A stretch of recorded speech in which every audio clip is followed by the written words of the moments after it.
uma edição do Canal Fã. Eu sou Marília Pozobon. E eu sou Ulisses Carrilho. Há 111 anos, no dia 13 de maio, a escravidão era abolida oficialmente no território brasileiro. 1888 representa um marco divisório entre duas épocas. Em nossa evolução nacional, essa data assume significado singular, incomparável. Essas palavras foram retiradas da obra Raízes do Brasil, de Sérgio Buarque de Holanda. E é para falar da atual situação do movimento negro e da divulgação da cultura afro-brasileira que temos aqui Gessé Oliveira, criador do grupo teatral Caixa Preta.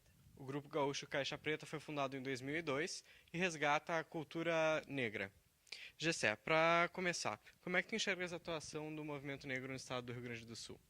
Em primeiro lugar, assim, é importante frisar que eu não sou assim um militante no sentido clássico do movimento negro, né? Quer dizer, a minha militância ela se dá muito mais na ordem artística do que propriamente, não é? E digo isso justamente para frisar, não é, que talvez hajam autoridades mais avalizadas para falar sobre esse aspecto, não é, digamos que mais puramente de militância.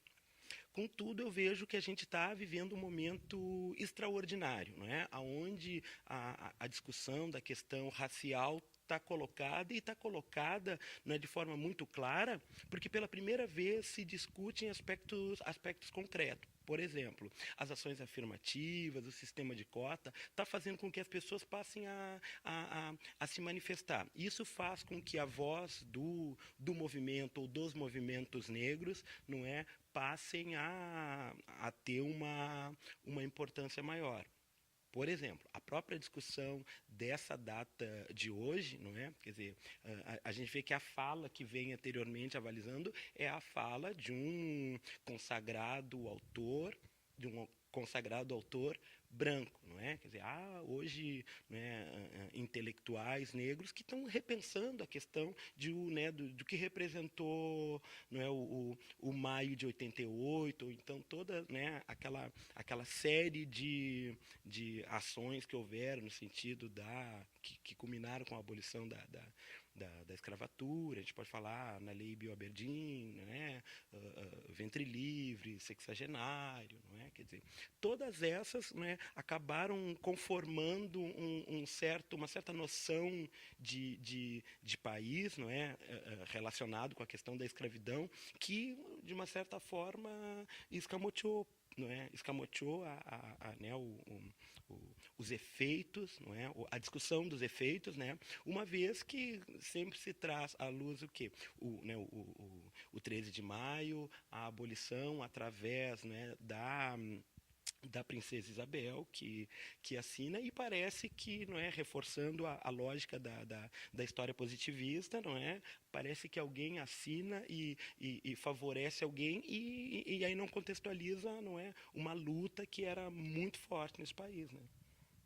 Ok. E o Estado apoia as mobilizações das entidades que preservam a cultura negra ainda aqui no Estado? Bom, para começar, o Estado, não é, seja ele, né, em todos os seus estratos, municipal, estadual, de certa forma não tem apoiado a cultura, não é? Então, assim, né, não seria mais melhor atendida a cultura, né, de matriz africana. Então, nesse sentido, acho que falta ainda, não é, projetos específicos, não é, ou projetos que venham a realmente apoiar, né, a cultura brasileira como um todo, quer dizer, todas as instâncias artísticas, o teatro, a dança, a música, as artes plásticas, a literatura, não é? E em relação, né, à cultura e à arte de matriz africana, especialmente, né, porque se não há um reconhecimento da nação brasileira, não é, de que existe racismo, se não há um reconhecimento da nação brasileira de que, não é, houve um desacordo, um desalinho histórico que jogou massas e contingentes, né, sobretudo os negros, né, para uma situação de marginalidade, não é?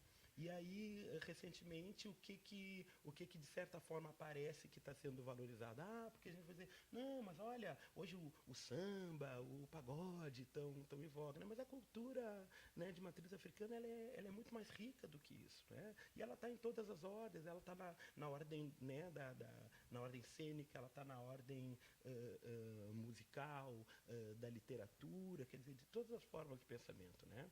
Se a gente pensar que a gente pode resgatar, não é, nomes que de uma certa forma a cultura oficial, a voz oficial esconde e não tenta, né, e não contribui para que elas sejam, né, as vozes históricas dos negros, né? Chiquinha Gonzaga, não é? André Rebouças, Juliano Moreira. Quer dizer, quando a gente fala nesses nomes, né, imediatamente vem como referências, né, na engenharia, na arquitetura, na psiquiatria, né? Entretanto, nunca se diz que essas personalidades eram negras, né? Por quê? Porque é muito mais, favorece muito mais a essa situação que se fale de tudo aquilo que quer dizer,